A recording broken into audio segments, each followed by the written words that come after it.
وَإِذْ قُلْنَا لِلْمَلَائِكَةِ اسْجُدُوا لِآدَمَ فَسَجَدُوا إِلَّا إِبْلِيسَ أَبَى وَاسْتَكْبَرَ وَكَانَ مِنَ الْكَافِرِينَ। আল্লাহ রাব্বুল আলামিন বলেন, আল্লাহ রাব্বুল আলামিন যখন দুনিয়ার মধ্যে মানুষদেরকে পাঠানোর সিদ্ধান্ত নিলেন, আল্লাহ রাব্বুল আলামিন যখন মানুষদেরকে বানানোর সিদ্ধান্ত নিলেন, আল্লাহ রাব্বুল আলামিন কোরআনের মধ্যে বলেন, ফেরেশতাদেরকে আল্লাহ তাআলা বলেছিলেন, ওয়াইদ ক্বালা রাব্বুকা লিল মালাইকাতি ইন্নী জাইলুন ফিল আরদি খলিফা, ও আমার ফেরেশতারা আমি জমিনের মধ্যে খলিফা পাঠাইতে চাই, ও আমার ফেরেশতারা আমি জমিনের মধ্যে আমার প্রতিনিধি পাঠাইতে চাই। ফেরেশতারা ডাক দিয়া বলেছিল, আল্লাহ জমিনের মধ্যে আপনি কেন নতুন খলিফা পাঠাইবেন, জমিনের মধ্যে আপনি কেন নতুন প্রতিনিধি পাঠাইবেন গো মালিক? আমরাই তো আপনার প্রশংসা করি, আমরাই তো আপনার পবিত্রতা বর্ণনা করি, আমরাই তো আপনার ইবাদত বন্দেগী করি। আল্লাহ রাব্বুল আলামিন বলেছিলেন, আমি যা বুঝি তোমরা তা বুঝো না। অনেক লম্বা ঘটনা আপনারা জানেন। আমার যেটা উদ্দেশ্য সেটা হলো, সর্বশেষ আল্লাহ রাব্বুল আলামিন যখন আদম আলাইহিস সালাতু ওয়াস সালামকে বানাইলেন, আল্লাহ রাব্বুল আলামিন আদম আলাইহিস সালাতু ওয়াস সালামকে বানাইয়া সব কিছুর নাম যখন আল্লাহ আদমকে শিখাইলেন, এইবার ফেরেশতাদের সামনে আনলেন। আল্লাহ রাব্বুল আলামিন কোরআনের ভাষায় বলেন, ওয়াইদ কুলনা লিল মালাইকাতি, আমি ফেরেশতাদেরকে ডাক দিয়া বললাম, ও আমার ফেরেশতারা উসজুদু লি আদম, আদমকে সিজদা করো। আল্লাহ রাব্বুল আলামিন বলেন, আমি যখন আদেশ দিলাম, আমার আদেশ পাওয়ার পর ফাসাজাদু, সবাই সিজদা করলো, ইল্লা ইবলিস, ইবলিস ছাড়া। আল্লাহ রাব্বুল আলামিন বলেন, আমি যখন ফেরেশতাদেরকে আদমকে সিজদা করার উপদেশ দিলাম, আদেশ দিলাম, সবাই সিজদা করলো, ইবলিস সিজদা করে নাই। কেন ইবলিস সিজদা করে নাই গো আল্লাহ একটু জানায়া দেন।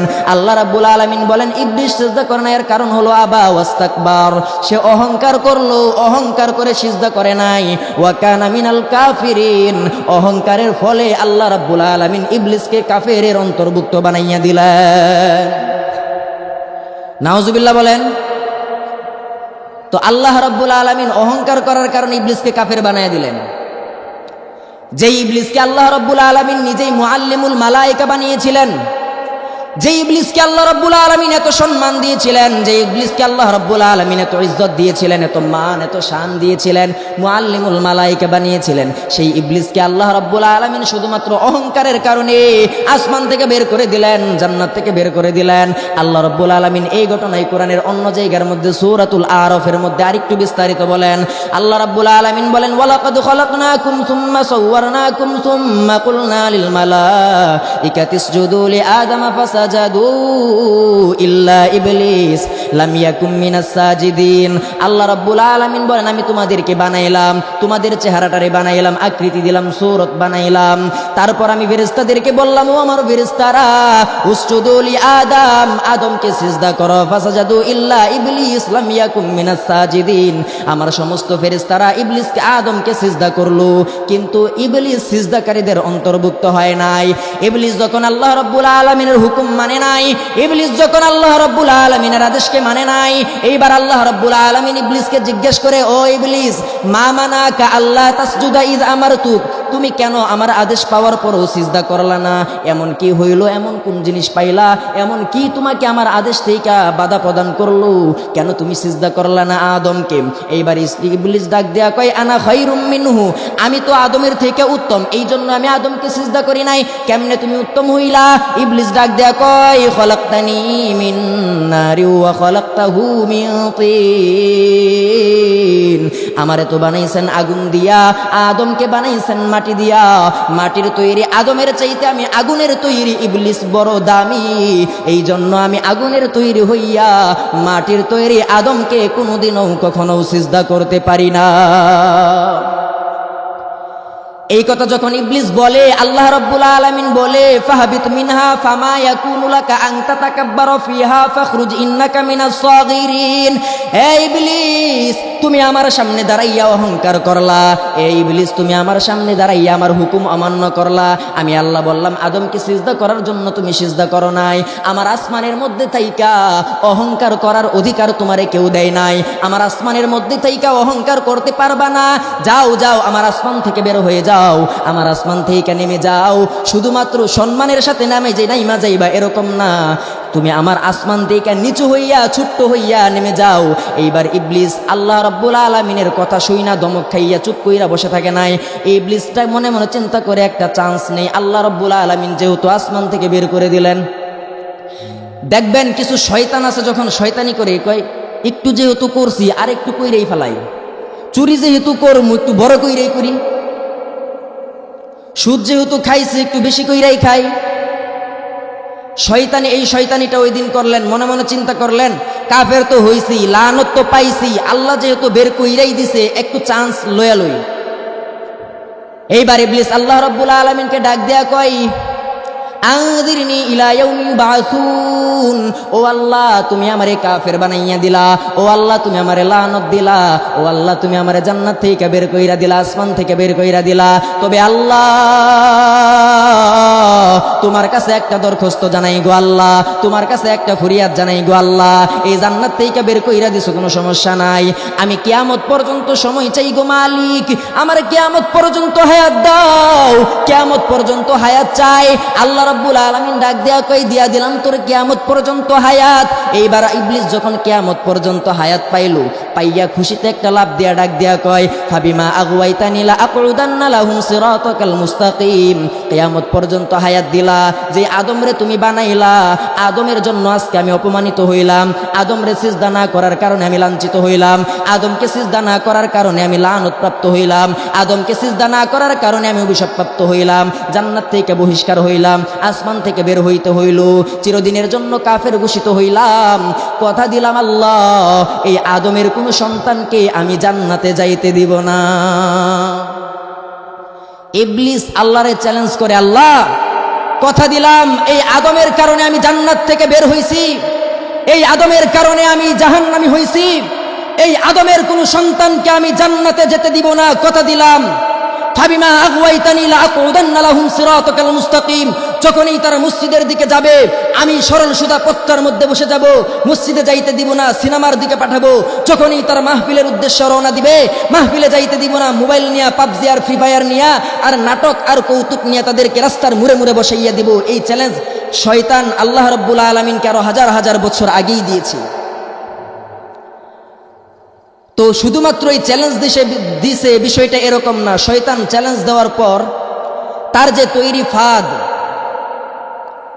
তার যে চিন্তা ভাবনা, সে কথাটাও আল্লাহ তাআলাকে জানায় দিছে।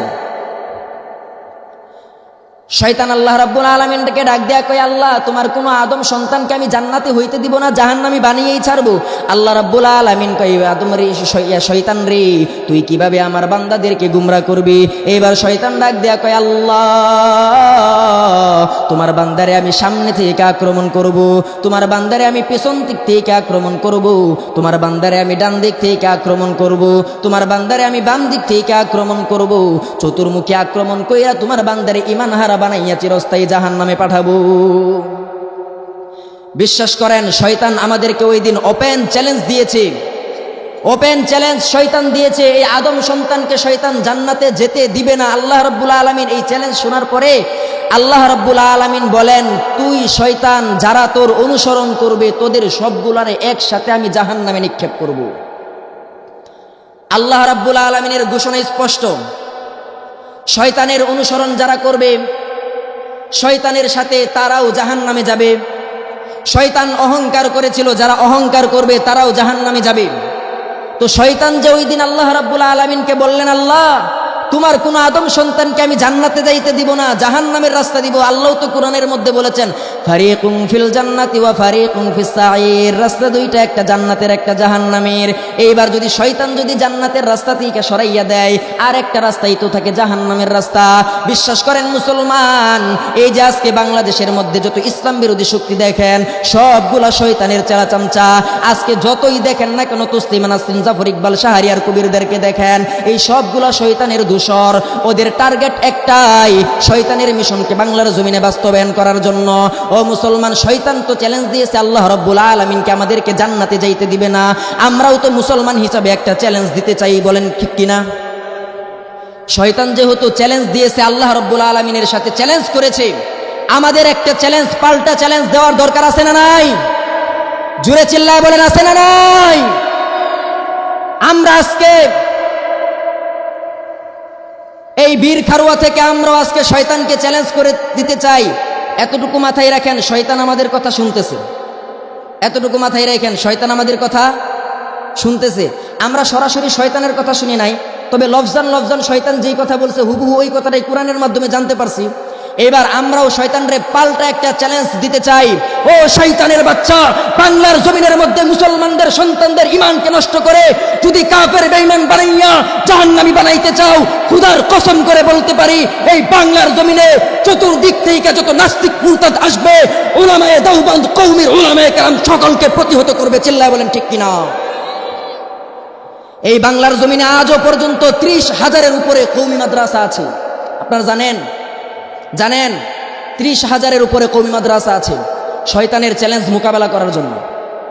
এই বাংলার জমিনে লক্ষ লক্ষ উলামায়ে কেরাম আছে শয়তানের চ্যালেঞ্জ মোকাবেলা করার জন্য। এই বাংলার জমিনে চরমুনাই, উজানি, নানুপুর, রহমানিয়া, বাড়িধারা, মালিবাগ, ফরিদাবাদ, আরজাবাদ, এগুলা কেন জানেন? এই বড় বড় দিনের দুর্গ, এগুলো শয়তানের চ্যালেঞ্জ মোকাবেলা করার জন্য। আজকে বড় আফসোস লাগে মুসলমানের সন্তান যখন উলামায়ে কেরামের বিরুদ্ধে কথা বলে, সত্যি বড় আফসোস লাগে। উলামায়ে কেরাম শয়তানদের বিরুদ্ধে যখন অবস্থান গ্রহণ করে আমাদের ঈমানকে হেফাজত করার দায়িত্ব গ্রহণ করেছে, তখন সেই শয়তান মুসলমানদের কিছু সন্তানকে উলামায়ে কেরামদের বিরুদ্ধে লাগিয়ে দিয়েছে, এই জন্য যেন তারা মুসলমানদের সন্তানদেরকে জান্নাতের রাস্তা দেখাইতে না পারে।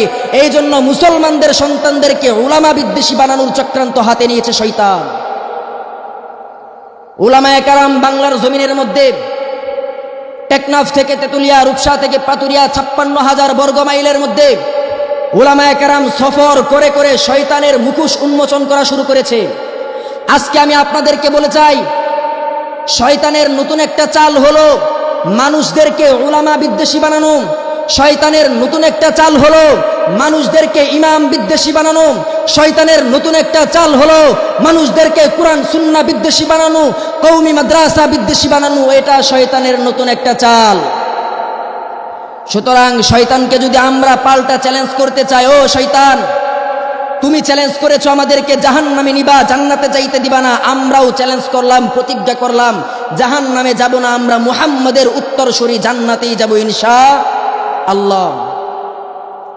সুতরাং শয়তান যত চক্রান্ত করুক, আল্লাহ তাআলা তো স্পষ্ট কোরআনের মধ্যে বলে দিছে, ইন্নাহু লাকুম আদুউম মুবিন। শয়তান তোমাদের প্রকাশ্য শত্রু।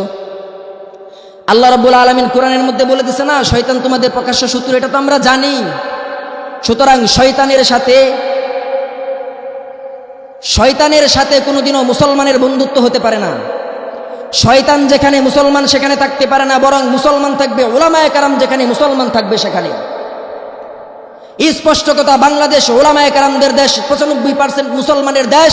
এই দেশের মধ্যে উলামায়ে কেরাম যা দিক নির্দেশনা দেবে মুসলমান ওটা মেনেই জান্নাতের রাস্তা ধরবে। চিল্লায় বলেন ঠিক কিনা? বড় দুঃখ, আফসোস। তো যেটা বলতেছিলাম, শয়তান তো আল্লাহর কাছে চ্যালেঞ্জ করলেন, আল্লাহ তোমার বান্দাদেরকে আমি জান্নাতি হইতে দিব না, আল্লাহ তোমার বান্দাদেরকে আমি জাহান্নামে নিয়ে ছাড়বো। কেমনে জাহান্নামে নিবা? ওই যে শয়তান পৃথিবীর সর্বপ্রথম অপরাধ যেটা করেছে অহংকার, মানুষদেরকেও শয়তান অহংকারী বানাইয়া দিতে চায়। এই জন্য মুসলমান বন্ধুগণ, আপনাদের হাতে দইরা পায়ে দইরা আজকে বলে যায়, শয়তানের ফাঁদের মধ্যে মুসলমানদের পা দেওয়া যাবে না। অন্তর থেকে চিরদিনের জন্য চিরস্থায়ীভাবে অহংকারকে মিটিয়ে দিতে হবে। অহংকারকে চিরদিনের জন্য অন্তর থেকে মিটিয়ে দিতে হবে। হাদিস শরীফের মধ্যে পয়গম্বর মুহাম্মদ আরবি সাল্লাল্লাহু আলাইহি ওয়াসাল্লাম বলেন, লা ইয়াদখুলুল জান্নাতা মান কানা ফি কলবিহি মিসকালু হাববাতিন মিন খারদালিন মিন কিবারিন। পয়গম্বর বলেন, ওই মুসলমান কখনো, ওই মানুষ কখনো জান্নাতে যাবে না, ওই ব্যক্তি কখনো জান্নাতে প্রবেশ করবে না। মান কানা ফি কলবিহি মিসকালু হাববাতিন মিন খারদালিন মিন কিবারিন, যেই ব্যক্তির অন্তরের মধ্যে সরিষার দানা পরিমাণ অহংকার থাকবে সে কখনো জান্নাতে প্রবেশ করবে না। পক্ষান্তরের বিপরীত পয়গম্বর বলেন, লা ইয়াদখুলুন নার মান কানা ফি কলবিহি মিসকালু হাববাতিন মিন ঈমান, যার অন্তরের মধ্যে সামান্য পরিমাণ ঈমান থাকবে সে জাহান্নামে প্রবেশ করবে না। একটু ভালোভাবে গভীর দৃষ্টি দিয়ে চিন্তা করেন, পয়গম্বর বলেন যার অন্তরের মধ্যে সামান্য পরিমাণ অহংকার থাকবে সে জান্নাতে যাবে না, যার অন্তরের মধ্যে সামান্য পরিমাণ ঈমান থাকবে সে জাহান্নামে যাবে না। জায়গা দুইটা, জান্নাত আর জাহান্নাম। যেই ব্যক্তি জান্নাতি হবে সেই ব্যক্তি জাহান্নামী হবে না, যেই ব্যক্তি জাহান্নামী হবে সেই ব্যক্তি জান্নাতি হতে পারবে না। ও মুসলমান, পয়গম্বর বলেন যার ভিতরে ঈমান থাকবে সে জাহান্নামী হবে না, যার ভিতরে অহংকার থাকবে সে জান্নাতি হবে না। তার মানে আমরা এই হাদিস থেকে বুঝতে পারলাম যার ভিতরে ঈমান থাকে তার ভিতরে অহংকার থাকতে পারে না, যার ভিতরে অহংকার থাকে তার ভিতরে ঈমান থাকতে পারে না। এটা হাদিসের বাহ্যিক দৃষ্টিতে দেখা যায়। যার ভিতরে অহংকার থাকে তার ভিতরে ঈমান থাকতে পারে না। যদি অহংকার আর ঈমান দুইটা একত্রেই থাকে তাহলে আপনি জান্নাতে যাবেন না জাহান্নামে যাবেন? নবীজি তো বলেছেন অহংকার অন্তরের মধ্যে থাকলে সে জান্নাতে যেতে পারবে না। এই জন্য মুসলমান জান্নাতে যদি যাইতে চান, জাহান্নাম থেকে যদি বাঁচতে চান, সবচেয়ে বড় রাস্তা হইল আগে অন্তর থেকে অহংকারকে দূর করতে হবে। পয়গম্বর সাল্লাল্লাহু আলাইহি সাল্লাম হাদিস শরীফ থেকে স্পষ্ট জানিয়ে দিলেন যদি জান্নাতে যাইতে চাও অহংকার ছাড়তে হবে, যদি জাহান্নাম থেকে বাঁচতে চাও অহংকার ছাড়তে হবে। আজকে মুসলমান অহংকার করে, কি নিয়ে অহংকার করে? সামান্য কিছু বিষয় নিয়ে অহংকার করে। মুসলমান বুঝতে হবে এই দেহ চিরদিন থাকবে না। আজকে যেই জিনিস নিয়ে আপনি অহংকার করতেছেন এগুলো তো চিরদিন থাকবে না, কিয়ামত পর্যন্ত থাকবে না। কিসের তো অহংকার? আজকে আপনি যেই দেহ নিয়ে অহংকার করতেছেন এই দেহটা তো চিরদিন থাকবে না। আজকে আপনি যেই ক্ষমতা নিয়ে অহংকার করতেছেন এই ক্ষমতা তো চিরদিন থাকবে না। আপনি আজকে যেই রাজত্ব নিয়ে অহংকার করতেছেন এই রাজত্ব তো চিরদিন থাকবে না। হযরতে মুতাররিফ রহমাতুল্লাহি আলাইহি একজন বড় বুজুর্গ আল্লাহর ওলি ছিলেন। মুতাররিফ রহমাতুল্লাহি আলাইহি এক জায়গায় দাঁড়ায় আছে, উনার পাশ দিয়ে একজন যুবক হাইটা যায়, গায়ের মধ্যে রেশমি কাপড় পরে একটু নেতা নেতা ভাব, অহংকার করে দম্ভ ভরে হুজুরের পাশ দিয়ে হাইটা যাইতেছে। এটা ভালো করে বুঝবেন, নিজের পরিচয় জানতে পারবেন এই ঘটনা থেকে। মুতাররিফ রহমাতুল্লাহি আলাইহি রাস্তায় এক জায়গার মধ্যে দাঁড়াইয়া আছে, এই যুবক গায়ের মধ্যে রেশমি কাপড় পইরা দম্ভ ভরে অহংকারের সাথে জমিন দিয়া হাইটা যায়।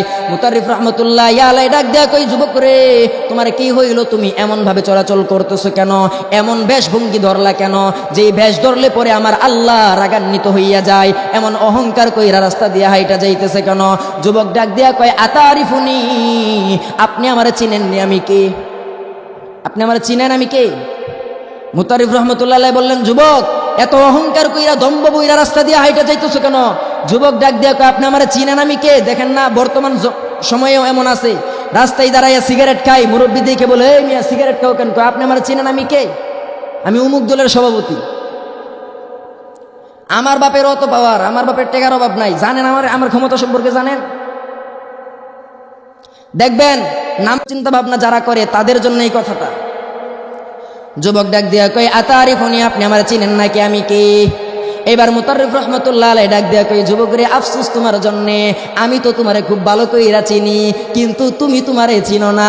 যুবক রে আমি তোমার পরিচয় জানি কিন্তু তুমি নিজের পরিচয়টা ভুলিয়া গেছো। যুবক রে আমি তোমার পরিচয় ভালো কইরা জানি, তোমার পরিচয় কি তুমি তো ভুলে গেছো। আমার কাছ থেকে শোনো, আউয়ালুকা নুতফাতুন মাজিরাতুন ওয়া আখিরুকা জিফাতুন কাজিরাতুন ওয়া আনতা তাহমিলুল আজিরা। মুতাররিফ রাহমাতুল্লাহি আলাইহি ডাক দিয়া কই, যুবক রে তোমার পরিচয় ভালো কইরা শোনো, আউয়ালুকা নুতফাতুন মাজিরাতুন, আজকে যেই দেহ লইয়া তুমি বড়াই করতেছো, অহংকার করতেছো, এই দেহ তোমার একদিন ছিল না। তুমি ছিলা সামান্য 2 ফুটা নাপাক পানি, ছিলা নাপাক পানি। কিন্তু এখন তুমি যেই দেহ লইয়া বড়াই করতেছো, এখন যেই কাপড় নিয়ে বাহাদুরি করতেছো, এখন যেই অর্থ সম্পদ নিয়ে বাহাদুরি করতেছো, যুবক রে এই অর্থ সম্পদ, এই টাকা, এই অহংকার চিরদিন থাকবে না। ওয়া আখিরুকা জিফাতুন কাজিরাতুন, তোমার এই অহংকার একদিন পচা দুর্গন্ধময় লাশে পরিণত হবে। এই তুমি 2 ফুটা নাপাক পানি ছিলাম, আবার একদিন দুর্গন্ধময় লাশে পরিণত হইবা। এই সময়ের মাঝখানে তুমি কি জানো? ওয়া আনতা তাহমিলুল আজিরা, এই মাঝখানের সময়টা হইল তোমার দৃষ্টান্ত হইল তুমি কিছু নাপাক পেটের মধ্যে নিয়ে সারাদিন বহন কইরা বেড়াও। এটাই তোমার পরিচয়। আমাদের সকলের পরিচয় তো এটা। সবাই আমরা একদিন ছিলাম 2 ফুটা নাপাক পানির মধ্যে, আবার একদিন গলিত লাশ হয়ে যাব, পচা দুর্গন্ধময় লাশ হয়ে যাব। আর এই মাঝখানের যে জিন্দিগির যে সময়টা, এই সময়টা পেটের মধ্যে কিছু নাপাক নিয়ে আমরা ঘুরতেছি। যত অহংকার করেন আর যত যাই কিছু বলেন না কেন,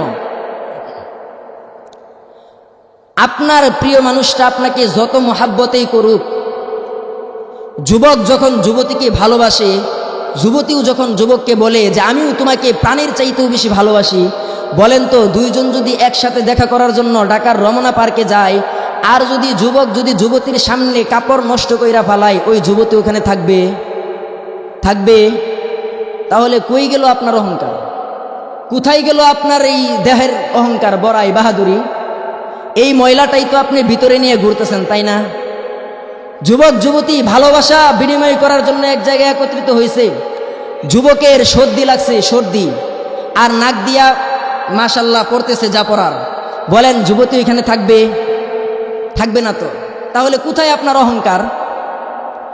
এই জন্য মুসলমান, অহংকারকে চিরদিনের জন্য দাফন করতে হবে। অহংকার করে এখন পর্যন্ত জমিনের মধ্যে কেউ কিছুই হইতে পারে নাই। বরং আমি আপনাদেরকে ইতিহাস বলতে পারবো, অহংকার করে বড় বড় রাজা বাদশারা ধ্বংস হয়েছে অহংকার করে। কিসের এত গৌরব কর, কিসের অহংকার? কিসের এত গৌরব কর, কিসের অহংকার? তিনটি টুকরা কাফন ছাড়া কি আছে তোমার? তিনটি টুকরা কাফন ছাড়া কি আছে তোমার? ও মানুষ ভাবছনি একবার, ও মানুষ ভাবনি একবার, তিনটি টুকরা কাফন ছাড়া কি আছে তোমার? তিনটি টুকরা কাফন ছাড়া কি আছে তোমার? কিসের এত গৌরব কর, কিসের অহংকার? কিসের এত গৌরব কর, কিসের অহংকার?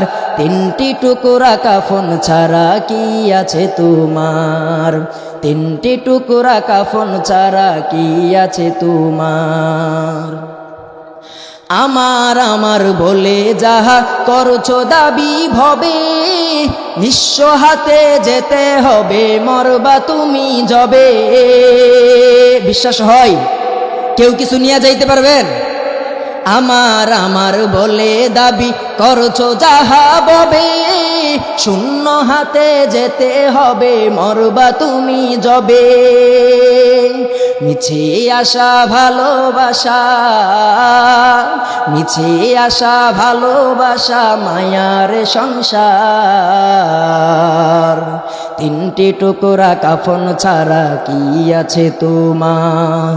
তিনটি টুকরা কাফন ছাড়া কি আছে তোমার? মানুষ ভাবনি একবার, ও মানুষ ভাবছনি একবার, মরার পরে কাফন ছাড়া কি আছে তোমার? তিনটি টুকরা কাফন ছাড়া কি আছে তোমার? এই দুনিয়ার মধ্যে যা কিছু আমরা দেখি, এই দুনিয়ার মধ্যে যত কিছুর বড়াই আমরা করি, খুদার কসম কোনো কিছুই আমাদের সঙ্গে যাবে না। যেই দিন নিঃশ্বাসটা চলে যাবে, যেই দিন প্রাণ পাখিটা চলে যাবে, খালি হাতে শূন্য হাতে ওই অন্ধকার কবরে যেতে হবে। শুধুমাত্র জমিন থেকে তিনটা টুকরা কাফনের কাপড় আমার সঙ্গে কবরের মধ্যে যাবে। এই জন্য মুসলমান বন্ধুগণ, হাতে দুইরা পায়ে দুইরা বইলা যায়, ওই কবরের সামানাটারে গুছান। ওই কবরে কিভাবে শান্তিতে থাকবেন ওই চিন্তা করেন। এই দুনিয়ার মধ্যে আপনিও চিরদিন থাকবেন না, আমিও চিরদিন থাকবো না। আমার চাইতে কত বড় বড় মানুষ দুনিয়ার মধ্যে ছিল, এখন তারা নাই। আপনার চাইতে কত বড় বড় ক্ষমতাওয়ালা দুনিয়ার মধ্যে ছিল, এখন তারা নাই। ওই যে ফেরাউনের কথা একটাবার চিন্তা কইরা দেখেন, ওই যে নমরুদের কথা একটাবার চিন্তা কইরা দেখেন। তারা তো আমার আপনার থেকে কম ক্ষমতাবান ছিলেন না, তারা তো আমার আপনার থেকে কম সুন্দর, কম ক্ষমতার মালিক ছিলেন না। তারা দুনিয়ার মধ্যে চিরকাল থাকতে পারে নাই। আল্লাহ রাব্বুল আলামিন ফেরাউনের ক্ষমতার অহংকার ছিল। আল্লাহ রাব্বুল আলামিন কোরআনের মধ্যে বলেন, ফেরাউন ওয়া ইন্না ফিরআউনা আলা ফিল আরদি ওয়া জাআলা আহলাহা শিয়া'আন ইয়াস্তাদঈফু তা'iফাতাম মিনহুম ইউযাব্বিহু আবনাআহুম ওয়া ইস্তাহয়ী নিসাআহুম ইন্নাহু কানা মিনাল মুফসিদিন। আল্লাহ রাব্বুল আলামিন বলেন, ফেরাউন এই জমিনের মধ্যে বড়বার বেড়ে গিয়েছিল। ফেরাউন এই জমিনের মধ্যে তার সাঙ্গ পাঙ্গরা এই জমিনের মধ্যে অনেক বেশি বেড়ে গিয়েছিল। ফেরাউন মানুষদেরকে বিভিন্ন দলে বিভক্ত কইরা রাখতো। ফেরাউন মানুষদের এই দলদের মধ্য থেকে একটা দলকে দুর্বল বানাইয়া রাখতো। তাদের সন্তানদেরকে, ছেলে সন্তানদেরকে জবাই কইরা দিত, আর কন্যা সন্তানদেরকে জীবিত রাখতো। আল্লাহ রাব্বুল আলামিন অন্য আয়াতের মধ্যে বলেন, এই ফেরাউন অহংকার কইরা, এই ফেরাউন একদিন দাবি করলো, আনা রব্বুকুমুল আলা, এই আসমান জমিনের মধ্যে আমার চাইতে চাইতে বড় রব কেউ নাই, এই আসমান জমিনের মধ্যে আমার চাইতে বড় মালিক কেউ নাই, এই আসমান জমিনের মধ্যে আমার চাইতে বড় ক্ষমতাওয়ালা কেউ নাই, এই আসমান জমিনের মধ্যে আমার চাইতে বড় প্রভু কেউ নাই, আমি সব চাইতে বড় প্রভু।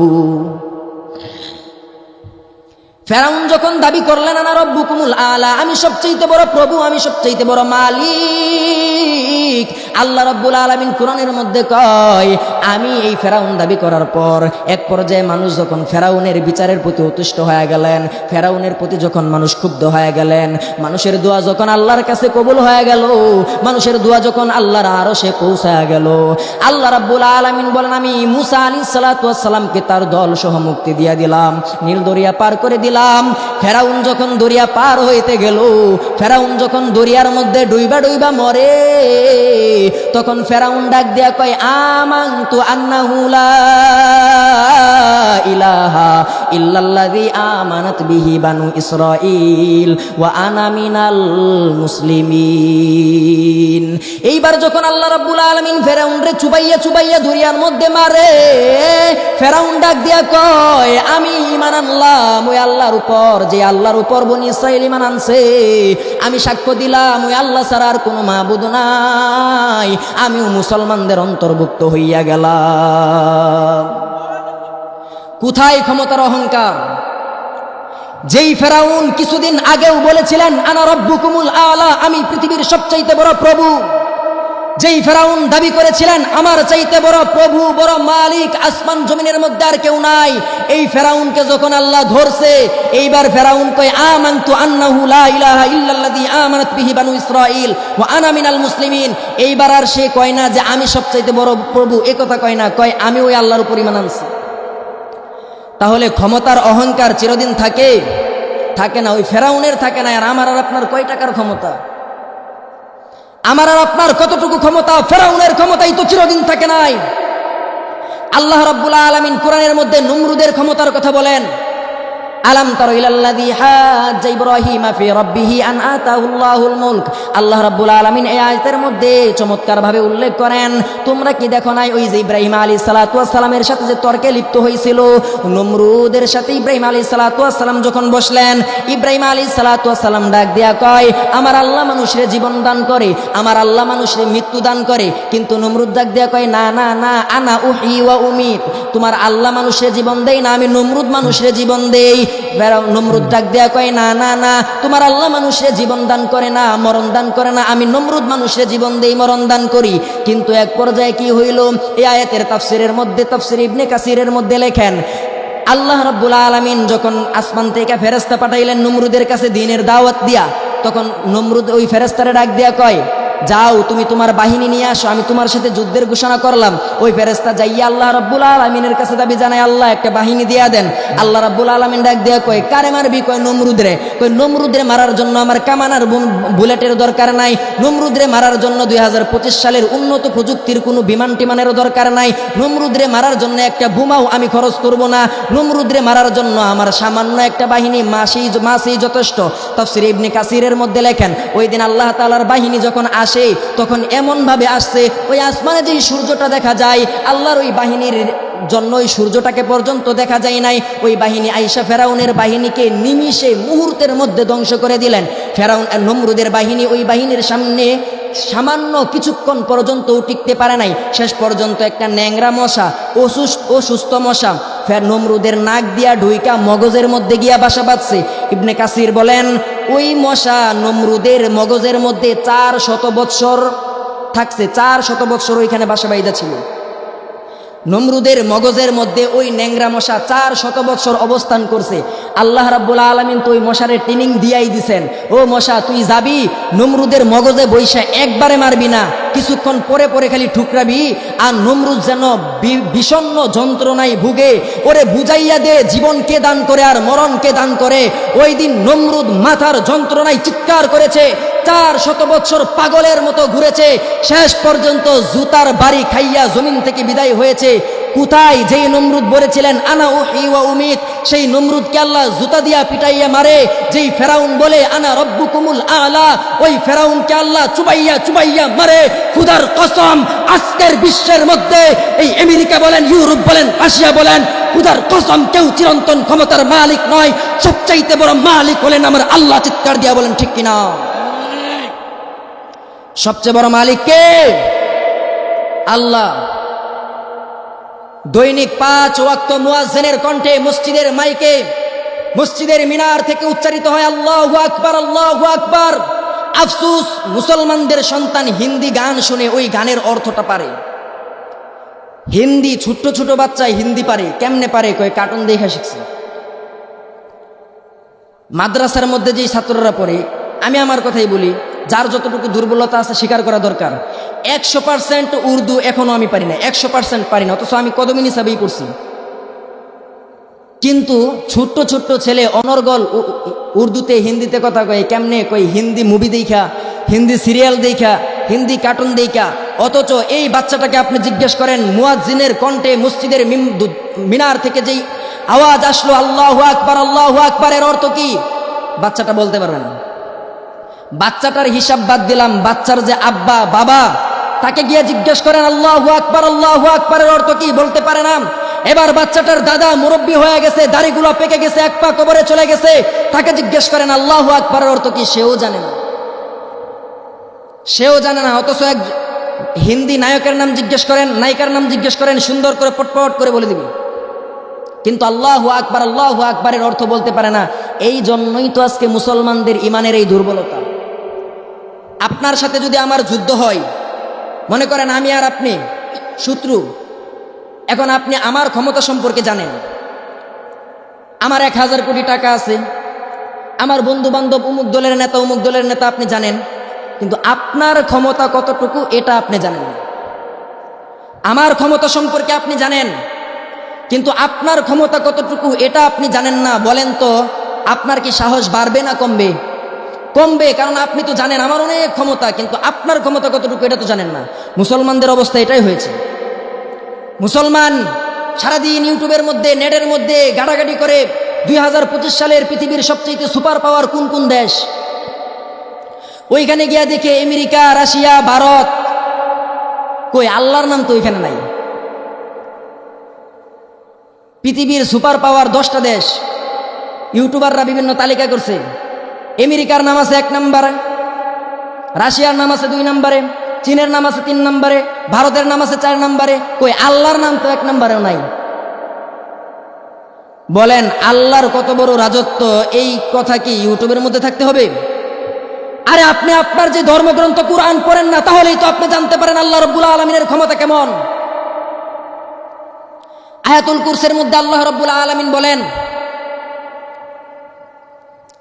আল্লাহু লা ইলাহা ইল্লা হুয়াল হাইয়ুল কাইয়্যুম লা তাখুযুহু সিনাতুন ওয়া লা নাওম লাহু মা ফিস সামাওয়াতি ওয়া মা ফিল আরদ মান যাল্লাযী ইয়াশফা'ু 'ইনদাহু ইল্লা বিইذনিহি ইয়ালামু মা বাইনা আইদিহিম ওয়া মা খালফাহুম ওয়া লা ইউহীতুনা বিশাইইন মিন 'ইলমিহি ইল্লা বিমা শাআ ওয়াসি'a কুরসিয়্যুহুস সামাওয়াতি ওয়াল আরদ ওয়া লা ইয়াউদুহু হিফযুহুমা ওয়া হুয়াল আলিয়্যুল আযীম। আল্লাহ রাব্বুল আলামিন বলেন ওয়াসি'a কুরসিয়্যুহুস সামাওয়াতি ওয়াল আরদ। আপনাদের কাছে অনুরোধ থাকবে, বাংলায় কুরআনের তরজমা পাওয়া যায় তাফসীরে আনোয়ারুল কুরআন, এটা একটু খুলবেন। ওয়াসি'a কুরসিয়্যুহুস সামাওয়াতি ওয়াল আরদ, এটার তাফসীরের মধ্যে একটু যাবেন, বাংলা ভাষায় লেখা, আপনিও পড়তে পারবেন। গিয়া দেখবেন বিভিন্ন তাফসীরের কিতাবের মধ্যে লেখা আছে ওয়াসি'a কুরসিয়্যুহুস সামাওয়াতি ওয়াল আরদ। আল্লাহ রাব্বুল আলামিন যেই কুরসির কথা বলেছেন, আল্লাহ বলেন আমার এই কুরসিটা 7 তমক জমিন আসমানকে বেষ্টন করে রেখেছে। 7 তমক জমিন আসমানকে বেষ্টন করে রেখেছে আল্লাহ তাআলার এই কুরসি। আমি আপনাদেরকে সামান্য একটু বলি আল্লাহর ক্ষমতা কতটুকু। আপনারা তো একটা চেয়ারম্যানের ক্ষমতা সম্পর্কে জানেন না। একটা চেয়ারম্যান একটা ইউনিয়নে রাজত্ব করে, একটা এমপি একটা থানার মধ্যে রাজত্ব করে, একটা প্রধানমন্ত্রী একটা দেশের মধ্যে রাজত্ব করে, এতটুকু তো আপনারা জানেন। ধরলাম আমেরিকা, রাশিয়া গোটা পৃথিবীর মধ্যে রাজত্ব করে। এই পৃথিবী আর কতটুকু আয়তনে বড়, দৈর্ঘ্যে কতটুকু বড়। এই পৃথিবীর তো একটা শেষ আছে, একটা শুরু আছে। এই পৃথিবীর তো মাশরিক মাগরিব শিমাল জনুব আছে, এই পৃথিবীর তো উত্তর দক্ষিণ পূর্ব পশ্চিম আছে। এইবার আপনি আল্লাহ রাব্বুল আলামিনের রাজত্বের কথা চিন্তা করেন। আজকে গিয়া গুগলের মধ্যে সার্চ দিয়ে দেখেন আল্লাহ রাব্বুল আলামিনের রাজত্ব কত বড়, এই আসমানটা কত বড়, এই চাঁদগুলো কত বড়, এই সূর্যটা কত বড়, বিভিন্ন গ্রহ নক্ষত্রগুলো কত বড়, এগুলো দেখেন। এগুলোর পরে এই যে আমরা উপরের দিকে তাকাইলে প্রথম আসমানটা দেখতে পাই, এই আসমান আর জমিনের মাঝখানে 500 বছরের দূরের রাস্তা। এর মাঝখানে এখন পর্যন্ত আজকের পৃথিবীতে দাঁড়িয়ে এখন পর্যন্ত যত বিজ্ঞানের জন্ম হয়েছে, যত বিজ্ঞান আবিষ্কার হয়েছে, এখন পর্যন্ত সমস্ত বিজ্ঞান মিলে যত গবেষণা করেছে, তাদের সব গবেষণা হলো এই জমিন আর আসমানের মাঝখানে। যত বিজ্ঞানী পৃথিবীতে এসেছেন, সমস্ত বিজ্ঞানী মিলে যত গবেষণা করেছেন, খোদার কসম করে বলি সমস্ত বিজ্ঞানীদের গবেষণা এখন পর্যন্ত জমিন আর আসমানের মাঝেই আছে। আসমান পর্যন্তও যাইতে পারে নাই, আসমান পর্যন্তও যাইতে পারে নাই। আর আল্লাহ রাব্বুল আলামিন বলেন এক আসমান, তার উপরে আরেক আসমান, তার উপরে আরেক আসমান, তার উপরে আরেক আসমান, এভাবে 7টা আসমান। তার উপরে আল্লাহ রাব্বুল আলামিন বলেন সিদরাতুল মুনতাহা, তার উপরে আল্লাহ তাআলার আরশ। আর আল্লাহ বলেন ওইখানে আল্লাহ তাআলার কুরসি, আর আল্লাহ তাআলার ওই কুরসি 7তম জমিন আসমানকে বেষ্টন করে রেখেছেন। সুবহানাল্লাহ বলেন। এইবার আল্লাহ রাব্বুল আলামিনের কুরসিটা কত বড় এটা তাফসীরের কিতাব থেকে জানেন। তাফসীরের কিতাবের মধ্যে লেখেন, বিশাল বড় একটা মরুভূমির মধ্যে যদি আপনি ছোট্ট একটা বল রাখেন, ধরেন আপনাদের এই মাঠের মধ্যে যদি মার্বেল রাখেন, মার্বেল, এই মাঠের তুলনায় মার্বেলটা কেমন? একবারে ছোট্ট না? বিশাল বড় মরুভূমির মধ্যে যদি ছোট্ট একটা বল রাখেন, ওই মরুভূমির তুলনায় বলটা যেমন, আল্লাহ রাব্বুল আলামিনের আরশের তুলনায় আল্লাহ তাআলার কুরসিটা তেমন। সুবহানাল্লাহ বলেন। বিশাল বড় মরুভূমির তুলনায় ছোট্ট বলটা যেমন, আল্লাহ তাআলার আরশের তুলনায় আল্লাহ তাআলার কুরসিটা তেমন। এইবার আল্লাহ তাআলার কুরসি সারা 7তম জমিন আসমানকে ডেকে রেখেছেন। এইবার মুসা আলাইহিস সালাতু ওয়াস সালাম একদিন আল্লাহকে জিজ্ঞেস করে, ও আল্লাহ, এই যে তুমি 7তম জমিন আসমান বানাইলা, এই 7তম জমিন আসমান যদি কোনোদিন তোমার কথা যদি না মানে, তুমি একটা হুকুম করলা, যদি আসমান জমিন না শুনে, তখন তুমি কি করবা? আল্লাহ রাব্বুল আলামিন ডাক দিয়া কই, পয়গম্বর মুসা রে, আমি শুধুমাত্র 7তম জমিন আসমান বানাইছি, বিষয়টা এরকম না। হে পয়গম্বর মুসা, আমি আল্লাহ রাব্বুল আলামিন এমন কিছু সৃষ্টি বানাইয়া রাখছি, যেই সৃষ্টির মধ্যে অনেকগুলা সৃষ্টি, তাদের মধ্যে একটা প্রাণীর এক বেলার খাবারের এক লুকমা খাবার হইল 7তম জমিন আসমান। চিন্তা করেন, আল্লাহ রাব্বুল আলামিন এতগুলা প্রাণী বানাইছেন, অনেকগুলো প্রাণী, তার মধ্যে থেকে একটা প্রাণীর এক বেলার খাবারের এক লুকমা খাবার হইল 7তম জমিন আসমান। এইবার আপনাদের কাছে জানতে চাই, সে আল্লাহর ক্ষমতা কি ইউরোপ রাশিয়ার চাইতে বেশি না কম? সে আল্লাহর ক্ষমতা কি আমেরিকার চাইতে বেশি না কম? সুতরাং এই জমিনের মধ্যে বুক টান করে, সিনাকে টান করে কারা চলবে? মুসলমান নাকি ইহুদি খ্রিস্টান? মুসলমান এদেশের মালিক সূত্রে বসবাস করে, মুসলমান দেশের মালিক, এই জমিনের মালিক। মুসলমানের হীনমল কখনো দুর্বল হতে পারবে না। মুসলমানদের জানতে হবে আল্লাহু আকবার, আল্লাহ রাব্বুল আলামিন সবচাইতে বড়। ওই আল্লাহকে বড় জেনে, ওই আল্লাহকে বড় মেনে জমিনের মধ্যে যদি চলেন, খোদার কসম করে বলতে পারি, ইহুদি খ্রিস্টান নাস্তিক মুরতাদ মুসলমানদের সামনে মাথা উঁচু করে দাঁড়ানোর সাহস পাবে না। এটা মুসলমানদের পাওয়ার। কিন্তু মুসলমানদেরকে কি করতে হবে? কুরআন হাদিস অনুযায়ী তো জীবনটা যাপন করতে হবে। এই ফেরাউন নমরুদ, আল্লাহ রাব্বুল আলামিন কোরআনের মধ্যে বলেন, ও ফেরাউন, তোমারে শুধুমাত্র চুবায়া মাইরাই আমি ক্ষান্ত হই নাই, তোমারে আমি চুবায়া মারার পর তোমার লাশটারে আমি সংরক্ষণ করে রেখে দিব। আপনারা জানেন আজও পর্যন্ত মিশরের জাদুঘরে ফেরাউনের লাশটা সংরক্ষণ করা আছে। এই লাশ সংরক্ষণ করার মাধ্যমে আল্লাহ রাব্বুল আলামিন গোটা বিশ্বের সমস্ত মানুষদেরকে জানায় দিতে চাই, ফেরাউন একদিন দাবি করেছিলেন আনা রাব্বুকুমুল আলা। সেই ফেরাউনের দিকে তাকাও, মিশরের জাদুঘরে সোজা কাঠের মতো শুয়ে আছে। সেই ফেরাউন এখন কথাও বলতে পারে না, নড়তেও পারে না, তাকায় দেখতেও পারে না, মুখটাও লড়াইতে পারে না। কোথায় গেল ফেরাউনের ক্ষমতা? সুতরাং মুসলমান হাতে ধরে বলি, পায়ে ধরে বলি, ক্ষমতার অহংকার, টাকার অহংকার, সৌন্দর্যতার অহংকার, এই দেহের অহংকার, ইলমের অহংকার, আমলের অহংকার, এই অহংকারগুলো ছাড়েন, জান্নাতের রাস্তা ধরেন, জাহান্নাম থেকে বাঁচেন। এই দুনিয়ার মধ্যে কেউ চিরদিন থাকতে পারবেন না। সুতরাং ক্ষমতার অহংকার আমাদেরকে ছাড়তেই হবে। এই ক্ষমতার অহংকার মানুষদেরকে দিন দিন অমানুষ বানায়া দেয়।